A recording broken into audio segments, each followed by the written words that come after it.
Penemuan molekular atas akan mempresentasikan materi substitusi nukleofilik SN1 dan SN2. Pada video ini, kita tidak hanya membahas definisi, tetapi juga membahas mekanisme reaksi dan contoh reaksinya. Adalah singkatan dari substitusi nukleotik ion molekuler, di mana laju reaksi hanya bergantung pada satu molekul, yaitu substrat. Ciri utama mekanisme ini adalah terbentuknya karbokation, sehingga reaksi tidak terjadi dalam satu tahap, melainkan melalui beberapa tahap. Substitusi nukleofilik SN1 adalah seleksi substitusi nukleofilik yang terdiri dari dua tahap, di mana tahap pertama membentuk karbokation adalah langkah penentu laju. Reaksi ini terjadi ketika gugus pergi atau living group terlepas dari substrat, menghasilkan zat antara karbokation yang kemudian dengan cepat diserang oleh nukleofil untuk membentuk produk akhir. Selanjutnya kita akan bahas tentang tahap reaksi SN1, di mana reaksinya terjadi dalam 3 tahap. Yang pertama yaitu pembentukan karbokation yang berlangsung dengan tahap lambat, gugus pergi atau living group lepas dari molekul induk sambil membawa pasangan elektronnya. Ketika gugus pergi terlepas, terbentuklah karbokation, yaitu ion bermuatan positif. Ini adalah langkah yang paling lambat dan menentukan laju reaksi.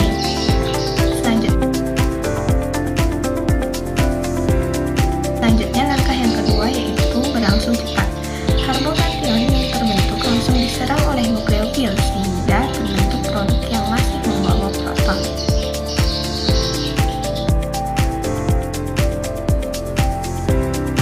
Selanjutnya pada tahap ketiga terjadi pelepasan proton dari molekul hasil serangan nukleofil tadi. Pelepasan proton ini akan menghasilkan produk akhir yang stabil. Reaksi SN1 umumnya terjadi lebih mudah dalam pelarut polar seperti air dan alkohol, karena pelarut ini mampu mencapirkan karbokation dan ion-ion yang terbentuk.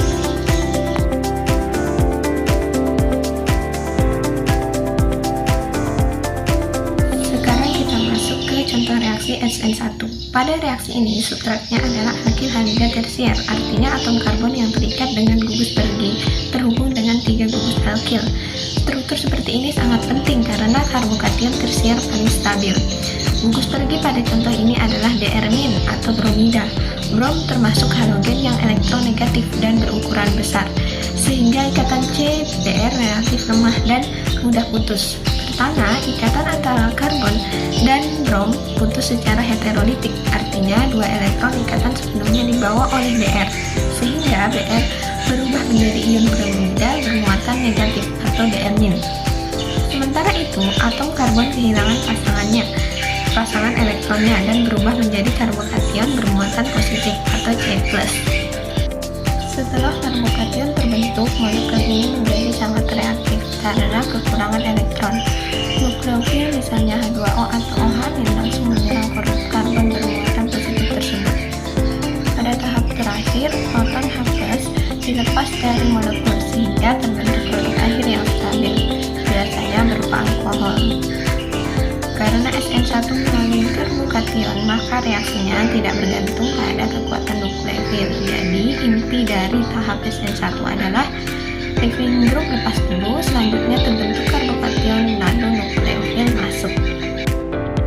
Selanjutnya kita masuk ke mekanisme yang kedua, yaitu reaksi substitusi nukleofilik SN2. SN2 adalah singkatan dari substitution nukleofilik unimolekular, artinya laju reaksi bergantung pada 2 spesies, yaitu substrat dan nukleofil. Reaksi SN2 berlangsung dalam satu tahap saja, di mana nukleofil menyerang atom karbon pada saat yang bersamaan dengan lepasnya gugus pergi. Selanjutnya kita bahas mekanisme reaksi SN2.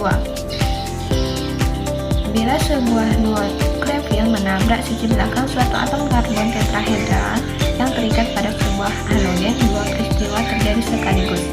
Yang pertama, suatu ikatan baru mulai terbentuk, dan yang kedua, karbon serta halogen mulai patah. Proses ini disebut sebagai serempak. Ketika reaksi berubah menjadi produk, mereka harus melewati suatu keadaan antara yang memiliki energi potensial tinggi dibandingkan dengan energi reaksi atau produk. Saat keadaan transisi. Karena pada dasarnya keadaan transisi melibatkan dua partikel, yaitu nukleofil dan alkil serta alkil, maka reaksi SN2 dicatatkan bersama